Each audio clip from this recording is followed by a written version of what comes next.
Well, in one state, a new law would make it official. Your children belong to the government, and government can do to them what government wants. We'll tell you what that bill says next.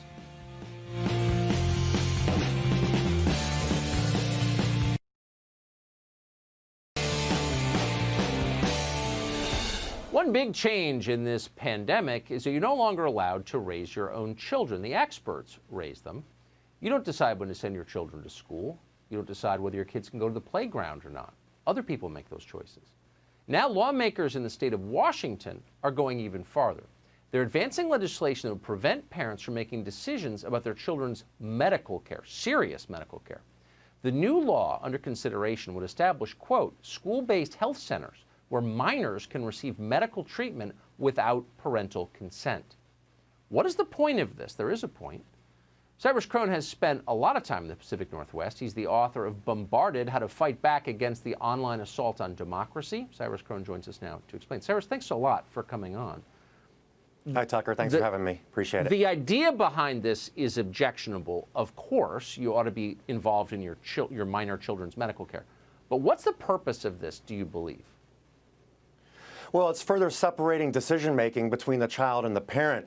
The bill is structured in such a way that the child can go into a clinic in the school, receive medical treatment, and then the parent receives a bill, but the bill is anonymized. All they receive is the cost that's been charged to their health care provider. How young a child are we talking about here? This law would enable a 13-year-old to receive treatment in schools for anything ranging from STDs to abortions to gender dysphoria. Gender dysphoria. I suspect that's at the heart of this.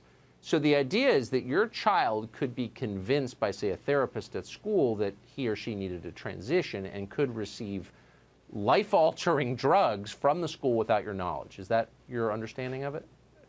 That is correct. And in the last legislative cycle, a bill was passed that introduced comprehensive sex ed to children as young as in the 3rd grade. And as we know, children at the age of puberty are confused. 98% of boys, once they've gone through puberty, refer back to their original biological state, and 88% of girls do. So we're confusing children at an age when they're most at risk.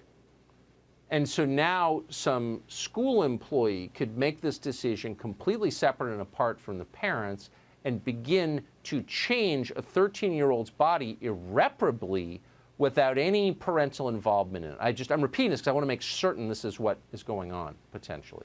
That is correct. And what rights one has as a parent. What is the role of the parent now? If it's just to send your child off to school and allow the school to make all these decisions on your behalf? Well, to pay for the whole thing with your tax dollars and to shut up and obey. Correct. So this is such a threat to the family, to children, to the relationship between parents and children that you'd think there would be some pushback. Is there, or are parents just too embarrassed to say anything?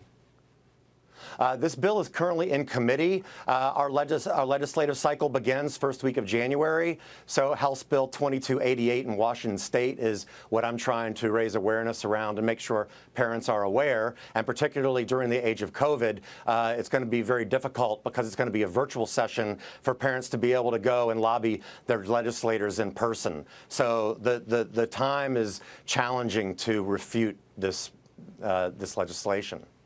Boy, I hope people rise up against this. This is one of the most sinister power grabs I can imagine, and I appreciate Cyrus Crone coming on tonight. I'm sure you will pay a cost for doing it, but I think it's worth doing it. Thank you. Thank you, Tucker.